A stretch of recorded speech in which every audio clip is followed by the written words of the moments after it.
And we welcome to the broadcast the mayor of Knox County, Tim Burchett. Welcome to the broadcast. Thank you for having me, Hal. Wow, what a couple of days, what a weekend. The story starts with a front page story in the News Sentinel, and I think it said something like, County Mayor wants superintendent out. I don't remember the actual headline. Right. And we were sitting at the house. The lovely and talented said, "Did you see this?" I said, "Wow, I didn't know about this." Can we start there and just, would you tell us, unpack that headline and the story behind it? Right. Well, it's actually, I was on Channel 10's Sunday morning show, which is probably not supposed to say this, but it's taped a little earlier. And that was in reference to, I was asked a question. I believe it was, I can't remember who asked me now, but Don Bosch, maybe if would I get rid of the superintendent if I had that choice? And I said, yes, I would. And it all just went from there. It's not really any secret of my displeasure with the superintendent or his performance. It doesn't have anything to do, it's not a personal thing. It's just we all need to be held accountable. And I believe there's a lack of accountability with the school board and our superintendent. It is 7:38 on the Triple H Morning Show. In terms of the structure of power around education in Knoxville, we have a school board, an elected body that is in charge of the schools. They hire their CEO or superintendent, and he directly reports to them. You are the mayor of this county. You are charged with being the CEO of the county. The county takes in tax dollars, and then they write a big check and hand it to the school board, and the school board and the school system decides what to do with that money. But there is a legislative wall between the two. They handle their business once you hand the check over, and you handle your business. There's some on the school board who believe that this is a smack against them because it's their job to make that decision, to make that evaluation. They contend that they made an evaluation of his performance based on the metrics in his contract. He had some things that he needed to tweak, but they said, we looked at it, the vote was 8-1, we make that decision. Right. Well, let's go over a few facts, Hal. Maybe they're short-sighted or maybe they don't listen to the news or read the paper, but these are all issues that were brought up. And now, granted, they would never have been brought up if they hadn't been exposed in the media. Short time ago, we had a security issue in our schools. We had poor and faulty security systems. You had a questionable relationship with a security contractor through the head of the school security, and who was allowed, I believe, to resign, who wasn't fired. You've got an employee currently on sick leave for 2 years. For 2 years. That would have never come out if it hadn't been reported in the press. That would have never come out. The list goes on. None of this would have been addressed without the media reporting it. I think he's lost the confidence of the teachers and the parents. I'm in the schools pretty much weekly, and pretty much not a day goes by that I don't get a visit from. Just yesterday, as a matter of fact, I met with a group of parents that were concerned about their children having dyslexia, and they can't even get a meeting with the superintendent. They've called, they've met with everybody, but the superintendent won't meet with them. I think it's completely disingenuous for Jim to continuously say he wants an excellent education for every child when he refuses to even meet with the frustrated parents of children that have dyslexia or other learning challenges. Apparently they're given a test called a SAT-10. I don't know what it costs, but I know that they're telling me repeatedly that their requests have been denied. I mean, that their kids have performed poorly on this test, yet they won't even say the word dyslexia. And it's a problem. I think it's a style of management that he has. I think he is out of touch. He hasn't spent any time in the classroom prior to this. We only have 2 superintendents in the state with virtually no class experience, and he's one of them. I think that creates a problem. 7:42 on the Triple H Morning Show.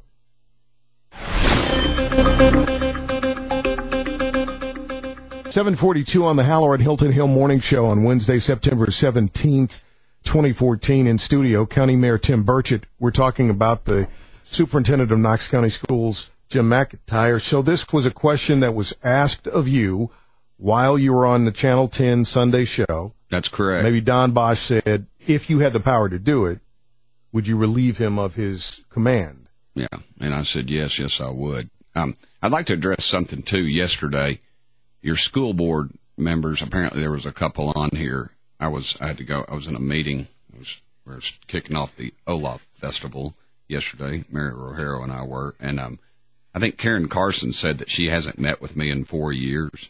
That's not true. I mean, that is just not true. You know, they get on the air and they say this stuff and they think nobody is, and I think that shows the arrogance of this little leadership group. It's been a while, but we've met a handful of occasions since I took office. We met over the Carter decision. We've met several times over different issues. She also said that Pam Traynor told her she and I haven't had a meeting. That were recently, I think March of this year, right before the elections, the May elections, we had a meeting. And for them to say that I don't meet with them is just untrue. I meet with everybody. Apparently, they're the ones that have trouble with meeting parents. 7:44. The superintendent said yesterday you guys were scheduled to have lunch, and that you canceled. That's correct. I had lunch with my daughter. You know, we have these lunches, but they don't get anywhere. And I'm told I get the same runaround as the listeners got yesterday with answers. There's not, I need an answer. I need a yes or a no. I don't need a soliloquy on roundabout the way he just refuses to answer questions. And, we're not getting anywhere with these luncheons that we have. And I had an opportunity to go eat lunch with my daughter, and I did it. It was I had a much more productive lunch, I'll tell you that. 7:45 on the Triple H Morning Show. Why now? You seem like you've had enough. I have had enough. And now it's moved from just a direct answer to a question to, are you mad? I asked him the same question yesterday. No, I'm not mad. It's just, and I'm not picking on him. I think he said that, why is he trying to pick a fight with me? Well, I'm laying out facts. These are facts. And the problem is, and I think the public realizes this and the school teachers realize this, if the media had not exposed these, then they would not have been addressed at all. And that leaves the question, what else is out there? We talk about this a lot, but the man makes $220,000 a year salary, $800 a month for travel allowances, $1,500 per month just to invest.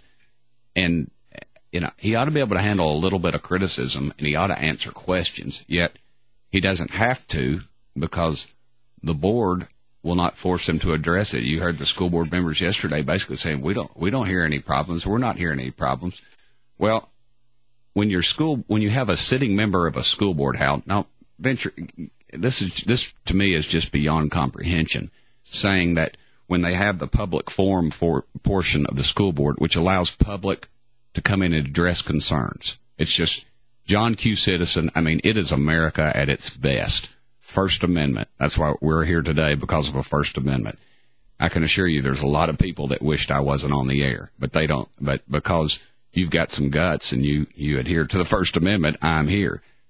That you have a school board member saying that these folks, if they work for the school system, should have to go get their supervisor's permission and okay the questions. I mean, they're saying this openly, and yet you don't hear where is the outcry from the media on this? This is just, to me, unconscionable. If county commission had done that, I would rush down to the lectern and I would lecture them on just how detrimental that is to this community. Yet, because who they are and they get by with it, no one is asking any questions about this. I can't even imagine that. If that was county commission, could you imagine the editorial board? I mean, it'd be a month worth of editorials, and they should be. 7:47 on the Triple H Morning Show. Mayor Tim Burchett in studio. Here's the rub. The school board is an elected body. Absolutely. Just like you were elected, they were elected. Right? So they're elected. The people put these people in there to make these decisions. Their decision was to choose him. Yep. It is their job to monitor and to evaluate him, and they're elected to do it. Right. And I would, along that same line, it just came out, I just saw it this morning, with Sandra Clark's editorial. I've never seen anybody sum it up. Editorial today in the Shopper News. It basically says that's why you're seeing the switch in the school board. That you're seeing it just being a 8-1 vote. Now it's a 5-4 vote. I mean, that is in one election. And you've got a couple more elections coming up. You've got one coming up in, when is it, Michael? It's this year, I think, in November, I believe. Yeah, in the 2nd district. And it's basically you're gonna see an overturn in the complete power structure of the school board. That is exactly right. The public is waking up. Go ahead. I'm sorry. I want to give you a full hearing this morning. I want to hear your heart, and we will do that. Here's a question that I have for you. Yesterday, it was said that I'm putting this in air quotes, and if you could see my fingers, you could see the air quotes. Picking a fight is really a waste of time, detracting from the accomplishments that the school system has made. So after we come back from traffic, I would like your response to that. 8:07, County Mayor Tim Burchett is in studio. Would it be safe to say you are declaring that you want Jim McIntyre out? I'd just say it's safe to say I think we could do better. I mean, I don't.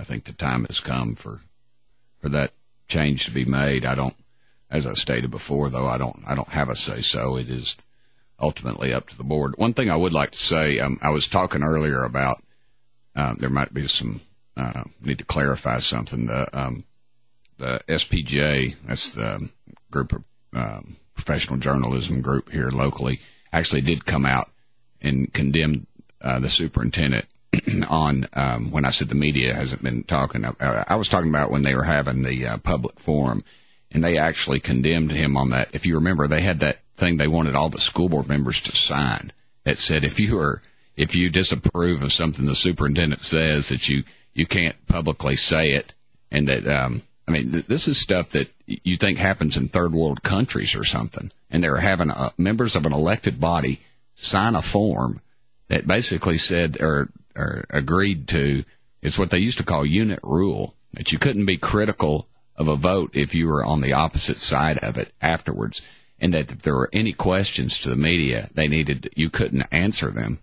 You had to direct them to the superintendent from the media. I mean, how? This is stuff, and I don't think people realize what's going on within their school board. And you right before the break, you basically I guess we're repeating what they were saying. Well, what business is it of mine? Well, it's 62% of the budget, folks. It's over $420 million of your tax dollars every year that goes into this education machine. So I am the chief financial officer of the county, and yes, I do have a vested interest in it. The folks elected me to do this job, and that's what I'm going to do, and I'm going to protect your tax dollars. And I don't think that what's been going on has been appropriate. 8:10 on the Triple H Morning Show. Dr. James McIntyre comes to your office, or you go to his office, you sit down. You put a piece of paper across the desk. You have all your concerns. He checks off and gives you direct answers on all of your concerns and says, I'll work on that. That's fair. I disagree with you on that. You guys sit down, have a détente. Are you so far gone on this that you go, no, it's time for him to go? I don't have a say in it, but I, as chief financial officer, I can give my input on this because this is for the taxpaying citizens. if he sat down with you or you sat down with him and he said, you know what, this is a fair criticism, this is not, this is my answer to all of these things, would it change your mind? No, because we've had that opportunity before, and it just hasn't happened. Perfect example is this school employee that's been on paid leave for 2 years. That would not have been, they'd still be out there on paid leave, in my opinion, if the media hadn't broke the story. I inquired about that, and I was told through the media, I believe one of the school board members said that's insignificant. That amount of money is insignificant. Well, let me tell you, $50,000 is not an insignificant amount. It is a very significant amount. It's what you pay a school teacher's salary for a year. We have people out there that work for the county that aspire to make $50,000. I'd say there's people listening. I'd say there's people that work very hard in this community that will never make $50,000 a year. So I would say they are out of touch with what's going on in the reality. I mean, you look at, I know my boys down at Fire Hall 20 right now are listening probably. Those guys work hard, and when that bell rings, they're going into danger's way. Yet you don't see that kind of aggressive behavior from our school system. You see them, they want to blame people. They want to, they don't want to discuss things with others. It just seems to me that if you question them, it's almost like, who are you to question us? And I think that goes back to his style of leadership, and I think that's why the teachers have lost confidence. And yeah, they'll put together some forum or something, and as a matter of fact, I think there was a group, an advisory group that was supposed to advise him, yet he was going to pick the members, the school teachers or whatever that were going to be on that. I mean, it's just it's just a complete whitewash of the facts, and I think time has come and gone. I think and the voters are aware of it. That's why you're seeing the switch in the school board, Hal. So are you, and I just want to ask you directly, have you moved from a mayor with an opinion to a mayor with a plan? Are you actively working to get him out? No, I'm not. Okay. I'm not working a plan of any sort. That's ultimately up to the school board. I have no idea how they will attempt to correct this problem. I only wish they would. But you've lost faith in him, period. Yes, I have. I think it's, you look at just some things that, won't be in the paper, y'all won't talk about. A couple of buildings, for instance, the old, what was it? Oakwood Elementary School. We have since gotten a hold of it and turned it into a senior assisted living. Private enterprise has. We were given that building after it was run down, and this is pretty typical actually. After we got it, before we could even put it on the market, the complete roof had caved in. I mean, the lack of maintenance. And go above. You ought to go up if you ever get a tour of rural high school. Why in the world have we let that school? It was a thriving school in a thriving neighborhood, and the do-gooders in this community said we need to close that down. We need to move out. And of course, you go up there now; it's just like a wasteland. But you go in that school, it will sicken you. I mean, you can literally see the pigeons flying in the roof, and it's unsafe for human habitation, in my opinion.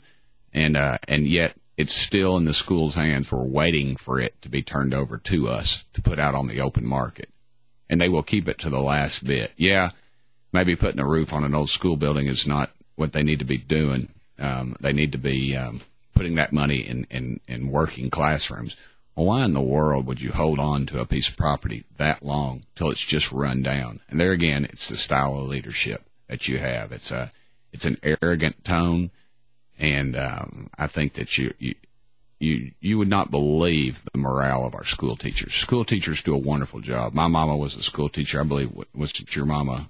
Yes. Yeah. You know the hard work they put in, the hours they put in. And when in the world did it become popular for either party to beat up on school teachers? To me, that is just a foreign I can't even, I wouldn't even get near the edge on that one if I was still in Nashville. And it just seems to me that seems to be where all the blame is being laid. Yet these teachers, they want to teach. All they want to do is teach. They want to see that little light go on in a kid's eye of a degree in education. I remember how exciting it was for me. I can tell you where I was. I was at Van Gilder, and I was reading something to a kid off a headline. It was laying on a table, and he was reading it, and he was on the other side. And he said, no, Tim, it doesn't say that. It says this. And I looked down, and he was right. And I realized at that point that kid had gotten it. And that was a very exciting. And teachers should be seeing that every day. Yet, you know what they're doing? They're doing testing. They're doing this mandatory testing, and they're filling out all these forms. And it's just ridiculous. You got to hit 22 points. And I'll tell you something else. When you're in a classroom, to think that a school teacher is in a classroom and she's got a kid in there and she knows good and well that that kid has gotten abused at home, little Susie or little Jimmy or whoever has gotten abused at home, and that kid's going to take a test and he's going to perform poorly, and that teacher's going to be penalized for that. To me, that to me is a backwards way of thinking. And I think it's you need to get out of your ivory tower and get down in the classroom, and that's part of the problem. He doesn't have any classroom experience. 8:17 on the Triple H Morning Show. I want to take a couple of phone calls. This is one contention by the school board. Number one, they're duly elected. So the same people that elected you elected this slate of people that run the school board. And number two, they've said, look, stylistically, this guy may be different. But if you look at the results, the state is going through tremendous change in education. He is the agent of change in Knox County. And it was going to be disruptive and difficult because the game has changed. And he's just the point person for that change. Whoever is going to lead that change as directed by the state, this major shift in education that is happening, they're going to catch this. They're going to catch this kind of heat. I want to give you a chance to respond to that when we come back and try to squeeze in a couple of phone calls. Good? Tim Burchett in studio on the Triple H Morning Show. Right now, traffic time. We'll respond to that, and then we'll take a couple of phone calls. What I was just saying was the school board said, look, we are in an era of dynamic, disruptive change. Standards have been raised. The way we evaluate teachers has changed. It's a whole new thing. So he's the point person for change. And as a result, it's going to rub a lot of people the wrong way. And that's just part of this natural progression toward change. And that maybe it's not him, maybe it's a stylistic thing, but he's not a bad guy. It's just the nature of change. And it's being played out through his story. I'm not sure how to respond to that other than I think the voters are responding to it currently right now. That's why you're seeing what's going from an 8-1 vote and probably to a 5-4 vote here with this next election. I think the people are responding. It's 62% of the budget, and I'm going to respond to things when I see things like somebody being on sick leave for 2 years, allowed to be on sick leave for 2 years, or poor or faulty school security systems. I mean, they said they were. I can't remember the word they used. It was okay. It wasn't okay, whatever they were saying. And then they went into a school and it had Christmas bells hanging off the door. But you remember when that happened. That happened right after the Newtown. All the school systems were doing their security review in response to the Newtown. Right. But I bet their security systems person over it, their head of security, didn't have a questionable relationship with the security contractor either. If you remember, they were allowed to resign. I mean, the list just keeps going on and on. You can go back further, but people in my memory, there's so many little issues that hit so fast but they add up, and that's your tax dollars, yours and my tax dollars. All right, let's take a couple of phone calls. This is Matt up first. Matt, welcome to the broadcast. You're on with County Mayor Tim Burchett. Matt? All right, let's go to Suzanne. Suzanne, welcome to the broadcast. Suzanne, you're on with Mayor Tim Burchett. Yes, hi. I'm a mother of 2 children in the school system, and I just want to say that I've been very, very impressed with the education that they've received. And I also just think that the evidence is that the schools are thriving. I also agree with the superintendent that I think this is a distraction, that there's other things we can focus on. And I just want to say from a parent's perspective, very, very impressed with the education that my children are receiving. Did you call in yesterday? I did not. This is the first time I've ever called this show. Okay. And I felt passionate enough about this issue that I have been sitting in my car for 20 minutes so that I could express how I felt. Okay. I just think that this is a distraction. And let's get back to other things. I think he's doing a great job. And I just have, every day my kids come home, and I'm a working mother. I have a master's degree. And I'm just super, super impressed. And I just think we need to let him do what he needs to do. And I have no intention, I have no other motivation other than I'm a parent that wants my kids to have a good education. All right. Hey, Suzanne, thanks for the call. Let me go to Jenny. Jenny, welcome to the broadcast. You're on with County Mayor Tim Burchett. Hey, I want to thank the mayor very much, Hal, for being able to ask these tough questions. I realize that Burchett is elected and McIntyre has been appointed and serves at the hest of the Board of Education. But Mayor Burchett is responsible for all of our tax dollars. And I see a dotted line to every office in Knox County that he has to give money to, and that being the education being one of them. The other thing that you just said in regards to McIntyre being in a tough position when you have change, you of all people probably know that good buy-in towards making change a positive thing is important, and McIntyre hasn't done that. The leadership here in making this change has created the worst atmosphere in the Knox County school system in its history. One more thing, yesterday, and I'll remark this to Suzanne that just called in so she'll know exactly where her kids stand, ACT scores, and you can find this on Tennessee.gov. McIntyre started in 2008, and our ACT scores were 21.9. Today, in 2014, they're 20.4. And your chair yesterday said we're making vast improvements. I don't consider that an improvement. Now, maybe they're using a different math scale than I would use, but I don't see that as an improvement. All right. Hey, thanks for the call, Jenny. You're welcome. Just got a tweet this morning, Mayor. I would love for you to talk about this. Daniel Andrews just tweeted, "Wow, Halloran, why aren't you asking Tim Burchett about his personal feelings or throwing softballs at Tim Burchett?" Didn't I ask you earlier, were you mad? And didn't I ask you how you feel? Sure. I don't know what Daniel's listening to. I asked you the same question, and I'm giving you a full hearing.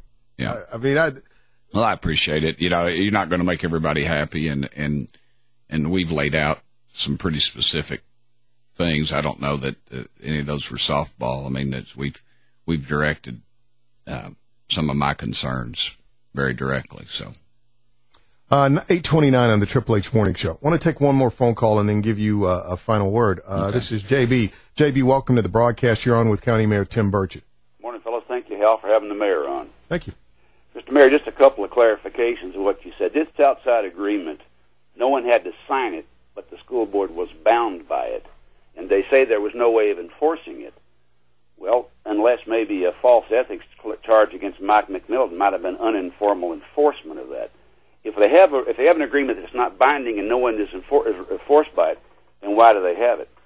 Mr. Mayor, I want to thank you for watching the dollars in Knox County. Since Mr. McIntyre's been here, the school budget's gone up $54 million. And if they had gotten that massive tax increase, $35 million tax increase 2 years ago, we'd be up to close to a $600 million budget by the time this guy leaves office. So thank you for watching the interest of the taxpayers. Well, thanks for the call. Thank you, JB. He touched on some important facts. I mean, I am the chief financial officer of the county. It is 62% of your tax dollars that go to the education of this community.